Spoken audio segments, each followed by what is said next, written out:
భారత్ పాక్ మధ్య కాల్పుల విరమణలో మూడో దేశం పాత్ర లేదన్న భారత విదేశాంగ శాఖ ఆపరేషన్ సింధూర్ వివరాలను పార్లమెంటు స్టాండింగ్ కమిటీకి వివరించిన విక్రమ్ మిశ్రీ జమ్మూ కాశ్మీర్పై మాట్లాడే అర్హత మరే ఇతర దేశానికి లేదని స్పష్టీకరణ. కాంగ్రెస్ నేత రాహుల్ గాంధీ జాతి ప్రయోజనాలకు విరుద్ధంగా వ్యవహరిస్తున్నారన్న కిషన్ రెడ్డి సైనికుల మనోధైర్యాన్ని దెబ్బతీసేలా మాట్లాడుతున్నారని మండిపాటు.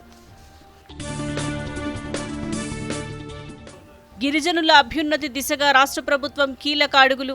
ఇందిరా సౌరగిరి జల వికాస పథకంతో పాటు నల్లమల డిక్లరేషన్ను ఆవిష్కరించిన సీఎం పోడు భూములను వ్యవసాయానికి అనుకూలంగా మారుస్తామని వెల్లడి. ఇక నుంచి ప్రతి సోమవారం ఇందిరమ్మ ఇళ్లకు నిధులు మంజూరు. ఇప్పటిదాకా 53,64,00,000 రూపాయలు చెల్లించామన్న మంత్రి పొంగులేటి.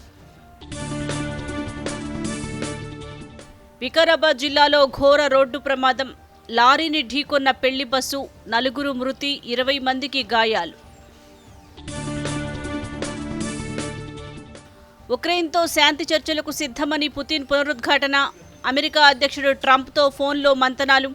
శాంతి చర్చల్లోని అంశాలపై ఇరు దేశాధినేతల మధ్య 2 గంటల పాటు చర్చ.